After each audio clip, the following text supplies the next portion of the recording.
Mum. Lum bum bum bum bum bum bum bum bum bum bum ba-dum bum bum bum bum bum bum ba-da-da-dum bum bum ba-dum ba-ba-dum bum bum bum bum bum bum bum bum bum bum bum bum bum ba-dum bum bum bum bum bum bum ba-da-da-dum bum bum ba-dum ba-ba-dum ba-da-da-da-da-da-da da-da-da. Da da da da da ba da da da da da da da da bum ba da da ba da da da da da da da da da da da da da ba da da da da da da da. Hello, my friends. Hello, my mighties. Hello, friends from Facebook Live. I'm not getting my Facebook Live feed coming in so well. Let's just see if we can make that move a little bit better. Come, oh, here we go. Now they're coming in. Hi, hi, hi. Nice to see everyone. Happy Monday. Hello. Springs from Greenwell Springs, LA. I think that's Louisiana. And from Denver and from Indiana and Ohio and South and St. Louis area and Jupiter, Newberry, Ohio. Hi everyone. Bergen County, New Jersey. I love to see where everyone's from. Levington, Kentucky. Hello. Hearts and love to you all too. It's so much fun meeting with you here every Monday night. So for those of you who don't know me, my name is Joette Calabrese and we do this every single Monday night. We get together and we do one thing and one thing only, and that is homeopathy. But I shouldn't say it's one thing only. I mean, we do have fun, and I love to see the comments. I love to see where you are in your homeopathic journey. And we do this every Monday at 8 Eastern time. And for those of you who do know me, welcome, my friends. It's great to see you. It's so wonderful. Hello, all. Thank you, Joette. You're welcome, Jennifer. It's my pleasure. And as I always say, I couldn't do this if I didn't have you. I'd be talking to no one. And as I've said also before, there was a time when I was talking to no one. I mean, I started homeopathy long enough ago that no one knew what the word was, never heard the word. And that still happens, but not to the same degree. Now it's just a mistaken identity. Now people think homeopathy means herbs or vitamins or holistic or alternative. Of course, it does not mean that. For those of you who know, for those of you who don't know, let me tell you, homeopathy is a specific kind of medicine. It is indeed alternative, but it's not vitamins, herbs, supplements, nutrition, etc. It is not. It is a specific medicine. And I won't go into it in great detail because I think most of you already know. And if you don't know, then hang out on my blog and on my website and you will learn. For those of you who are new, hello from Ontario. So nice to see everyone. Hey, Bob and Deb Dunbar. This is for those of you who have not noticed, last night we posted our blog regarding men's conditions. And I'm hoping that there'll be men who will join in the study group. It's going to be run by Bob. Maybe Deb will join him. I don't know if Bob's going to do it alone. But at any rate, we're getting some nice responses. It's hard to say how many are actually going to join. But for men, it's a great idea. It's a great opportunity for men to really understand how homeopathy can be useful to men. Because, as you know, I usually focus my attention towards women. And there's one reason. It's not just because I'm a woman and I'm prejudiced. Oh, nay, nay. I I am one of those proponents for men. I feel very strongly about how men are maligned in our society. And having a husband and three sons, and used to have a boy dog, my brother. And I feel that men are maligned, and I always cracks me up because I always say, "So how'd you come to that? Did you come to that on your computer? Did you learn about it in a book?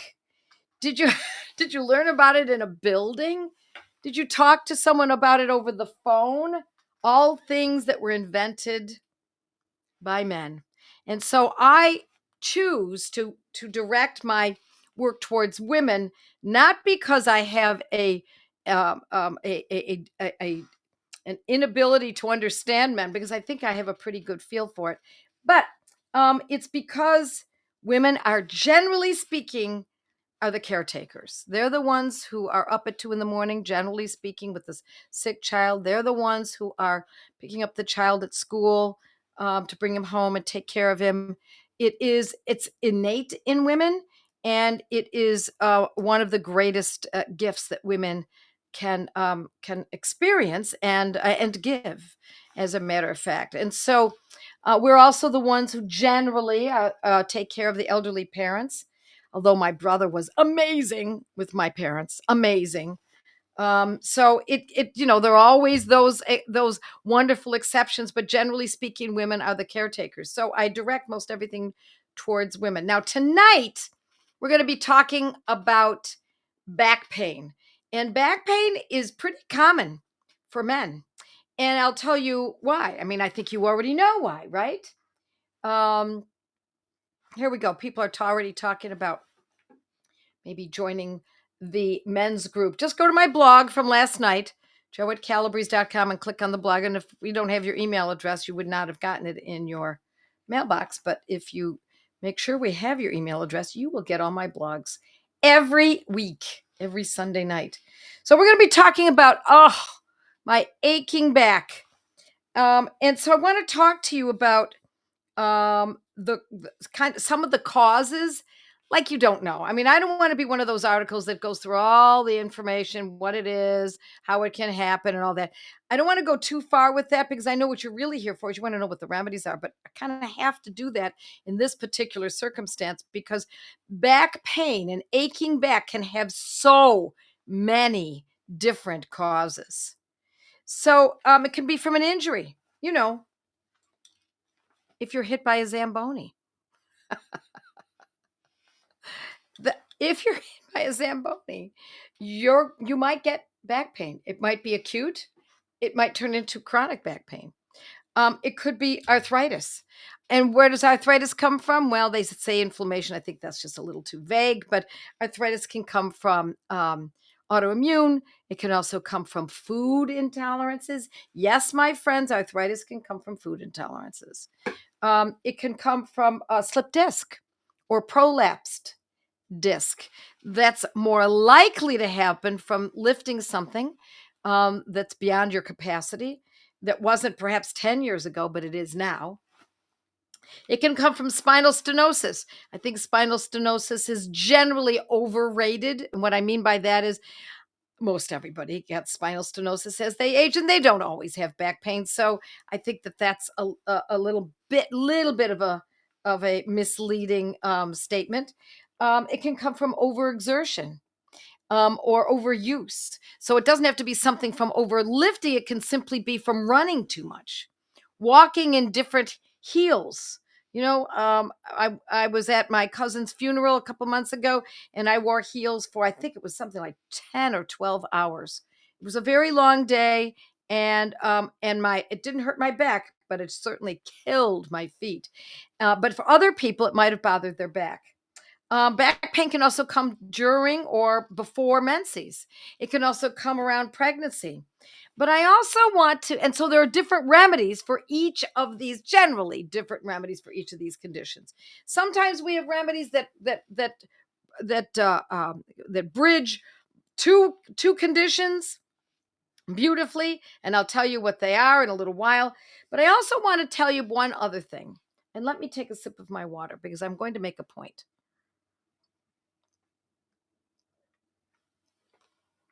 And the point is, back in about 1984, I had this back pain, and I went to my chiropractor, who I hold in very high regard.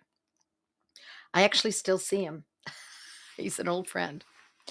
And he adjusted me, and it felt a little bit better for a few days, but within a few days the pain was back again. It was lumbago. Don't you love that word? It's an old-fashioned word for lower back pain. So it was lower back pain. And I just, it wasn't a new bed. I hadn't overexerted myself.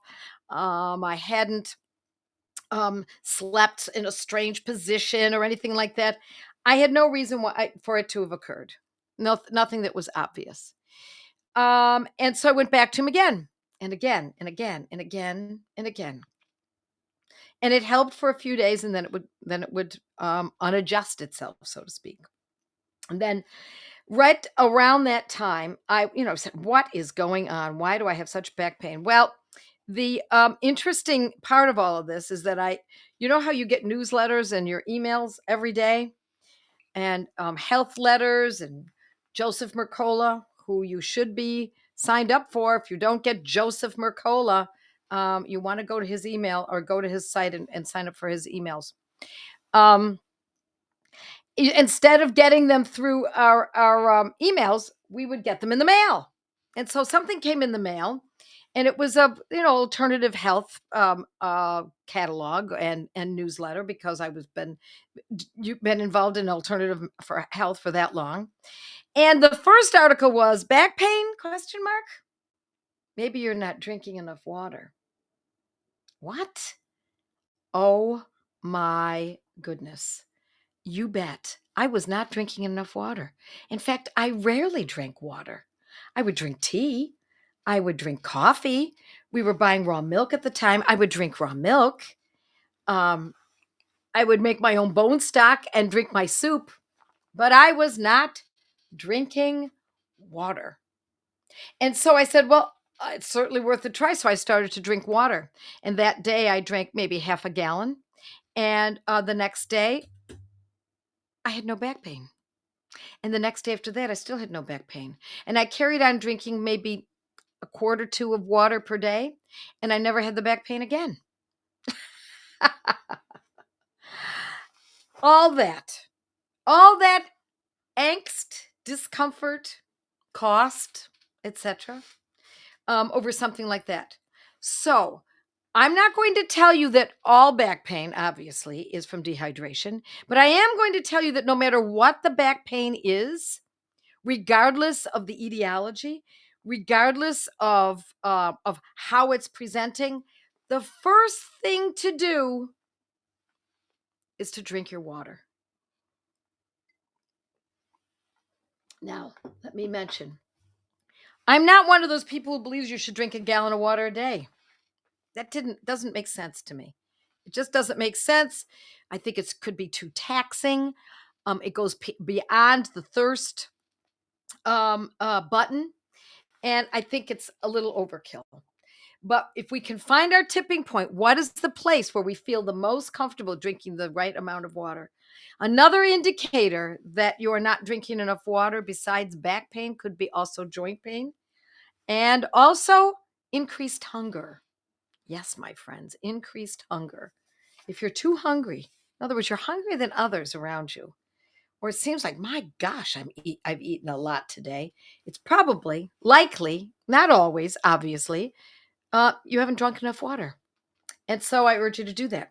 So no matter whether it's from an injury or arthritis or slip disc or spinal stenosis, or what else do I have here? Overexertion, overuse during menses, around pregnancy, water. Start with that. Okay. Now, if you've already drinking water and you've already taken that into consideration, okay, put that aside and let's go on to the next area, shall we? So, um, as I said, the most common back pain is lower back pain. There can be anywhere, obviously, from the top of the spine to the tailbone, the coccyx, but the most common is the L's, the lumbars, and so let's start with, if you were hit by that Zamboni from last week. Remember that Zamboni was a wild man on that. He is and I found the guy. He comes out. He wears all white. I don't know if you can see how silly this is. It's so much fun.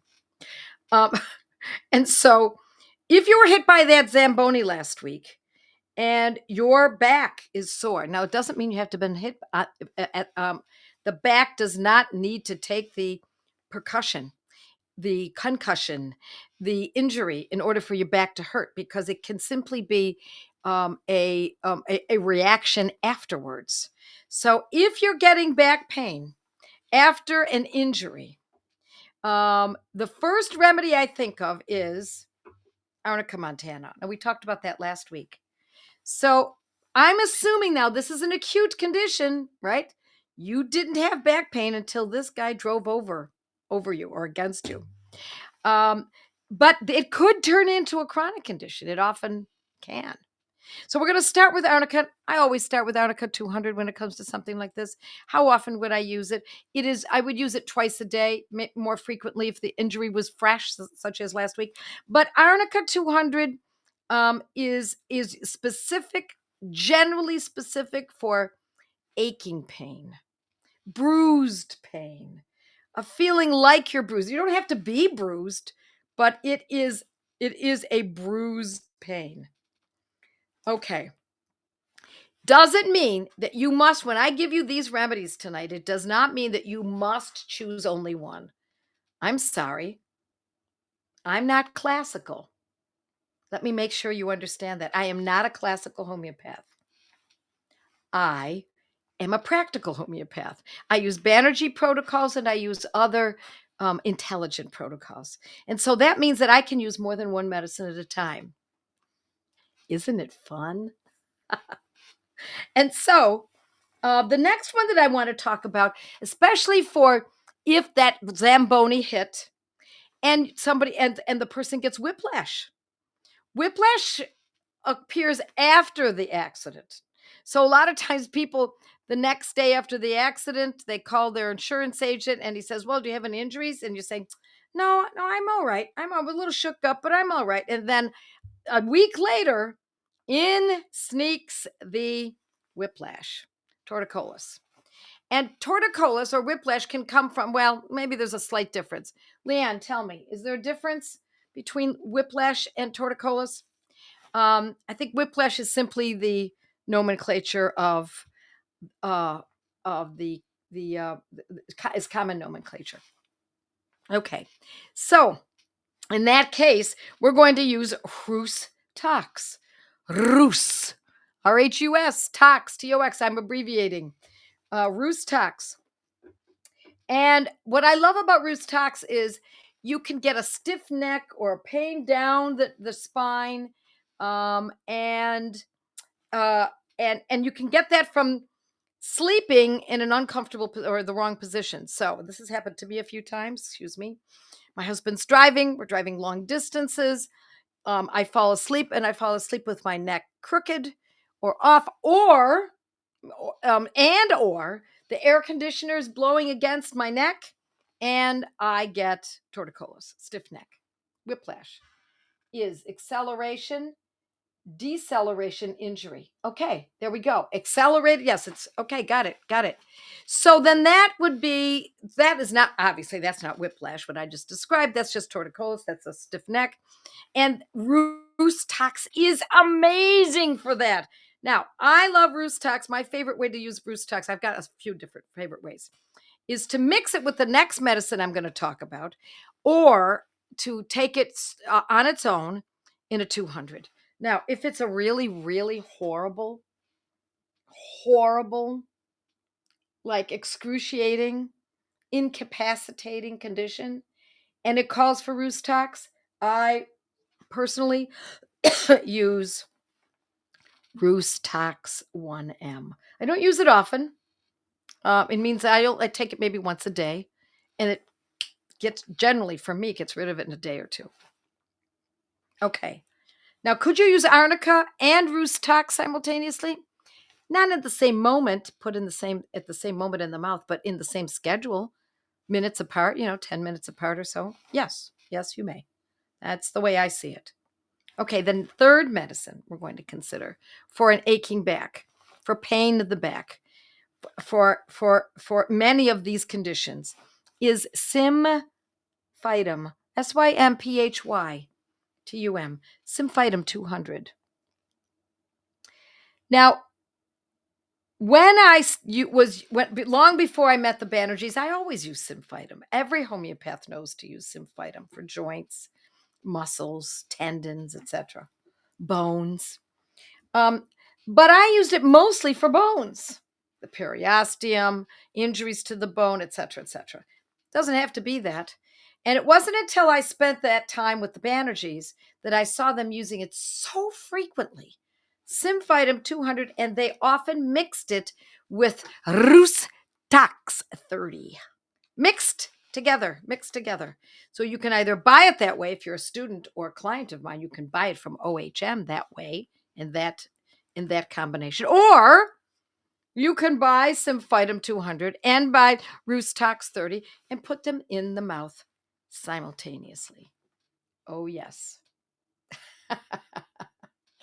Yeah, it's your friend, Leanne. I know. It's my friend. I don't know what I would do without Roostox when I'm and it doesn't happen. I don't need it very often. Once a year, maybe. I feel as though I need Roostox. Sometimes it's maybe because I've got a cold. Believe it or not, you can get a Roostox, stiff neck, back aches, etc. And Roostox can do great work for when somebody is getting a cold. Or I've overused my body. I've raked too long. I've worked too hard in the garden. That kind of thing. Okay. Now I'm going to teach you the opposite. Well, before I teach you the opposite, let's go one more time with Roost Tox. Let's go one step further. Roost Tox, I don't know who came up with this. Some clever homeopath years ago came up with the idea that Roost Tox is rusty gate. So the gate is rusty and it's creaking. It's creaking rusty. The joints, the hinges are all rusty. And once it gets moving, and it limbers up, then it can swing really well and it's fine. Once it's swinging, once it's moving along nicely, that is Roost Tox. But if we overdo that swing too much on that gate, the gate just falls off of its hinges because they're rusted. So Roost Tox is like rusty gate. It's worse on first movement. So when the person first gets out of bed, when the person's just getting out of the car, oh, my aching back, oh, my joints, oh, whatever it is. Doesn't have to be just a back, my friends. It can be the shoulders, it can be the elbows, anything, it could be the knees, the hips, etc. So worse on first movement and better with continued movement. So you're getting out of the car after a long road trip and now, oh, I can barely, I feel so old. And then you start walking. Okay, now you're better again. Now, would you use Roost Tox for that? If that's all it was an occasional time when you were on a road trip and you ache as you get up for a few minutes, I would not employ using Roost Tox for that. No, I would use Roost Tox for something where the pain is really pretty consistent and it is better from walking, from limbering up, but it's still painful. So it's only it's worse on first movement and a little bit better on continued movement. Now we're talking about Roost Tox. Now let's go to the opposite. Now let's look at the remedy Bryonia, Bryonia. And Bryonia is an excellent medicine for when the person doesn't want to move at all, the tiniest movement. Now, that would be most likely, I know you're going to guess it, it's for a slipped disc, for a prolapsed disc, any little movement. It can be for a muscle injury, so that any little movement is painful. That is Bryonia. Now, I like Bryonia for this condition in a 200. We could also use Bryonia 30 for other conditions. But for this particular condition, potency matters, my friends. So a lot of times people say, well, I only have this potency. Well, it depends how important it is that you get this exactly right. If you have no choice and you have to wait for the remedy to come in, use what you've got till you can get what you need. But I urge folks to make sure you own as many of these medicines as you can in 30s and 200s. Some also in 3s and 6s and 1Ms, but most of them in 30s and 200s. So Bryonia 200 is incredible for slip disc or ruptured disc or pain that's just, you don't know what the cause is. You don't know what is actually happening mechanically in the body. All you know is that the tiniest movement causes pain. That is bryonia. So generally that can be for an acute situation.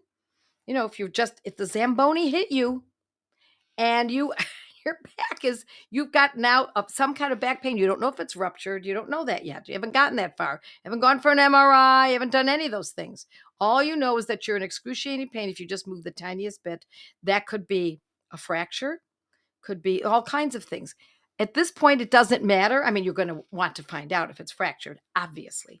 But if you can just get to your bryonia, you might get to enough comfort that will get you where you need to go next. If you need to have an MRI or whatever, then you do it.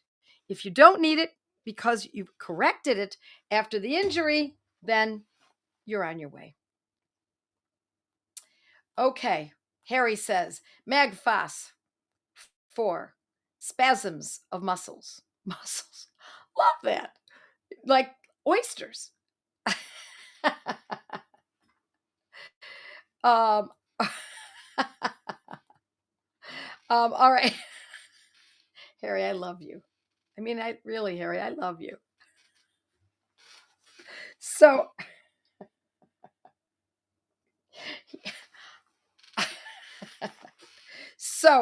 bryonia is, and you use this. How long do you use this for? You use it for as long as you need to. If you use it and you don't see an improvement over a few days, it's time to stop. You got to find something else. And we have many remedies. In fact, we have so many remedies for back pain that I'm going to carry this on into next week because I can only do so many and I want to make sure that I've covered as many as I can. Okay. Let's see. How are we doing on time? Oh, for goodness sakes, look at this. Laugh out loud back at you. We all love Harry, says Jeanette. I know. All right, let's see what everyone else is saying on Facebook. Hi, Bob. Are you not able to sign into Mighty's? Perry's asking you. I hope you guys are in.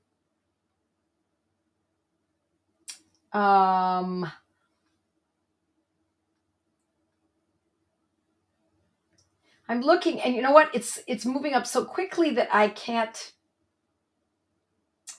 I'm sorry, I can't read it so well. All right. Okay, I'm going to leave you with one last remedy instead of going into the questions right now because I'm going to be able to answer a lot of them next week as well. We're going to continue on to this back pain issue because it is such a concerning issue. The last one is if the pain is excruciating, and you've tried these other medicines, arnica for the bruised kind of pain, symphytum for the general bone and joints and muscles and etc. Roostox for worse on first movement, bryonia and better on limbering up, bryonia worse on any movement at all.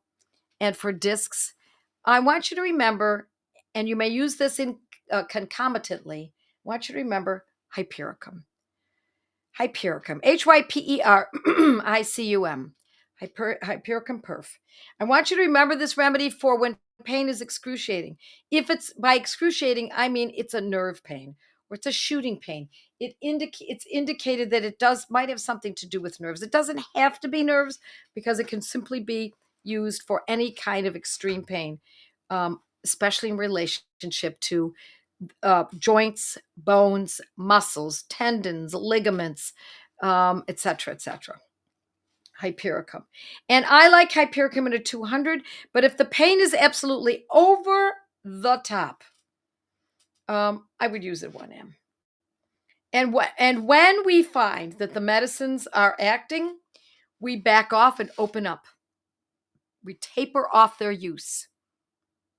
When the medicines are still doing well after tapering them off and not using them as frequently, larger space between each dose, then we can open it up even further.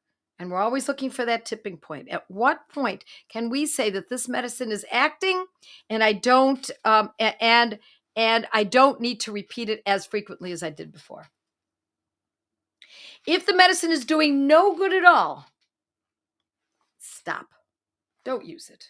If you don't see good, and don't buy into that, oh, it must be getting better because it's getting worse. No, that's not the way this works. That might work in some paradigms. It is not. Now, does it mean that you might feel sleepy and after taking the remedy? Yes, that could happen. You might want to go to bed. Does it mean that maybe you have some cramping? Let's see, gastrointestinal cramps for a short while, or something like that. That's mild. That's not very big and is not indicative of something going wrong. Having chosen the wrong medicine. That that's not what I'm talking about. I'm talking about people often say, I am so much worse. And I think it's just getting everything out. I think it's good. It's good. It's getting everything out. Oh, nay, nay, my friends. No, no, we don't look for that. We want these medicines to act like medicines, not like torture chambers. So, with that, I'm going to dash off. I've got to meet with a class. If you are not part of a gateway group, I urge you to consider joining. It is where you meet wonderful people like those here. and um and then for those who are men, Harry, join the group with Bob. I'd love to see you in that group. Yeah, we need some good men's groups here, studying and working with homeopathy. And so with that, I'm going to say God bless you all. Mwah! And I will see you next Monday. We'll talk about this in more detail. Bye.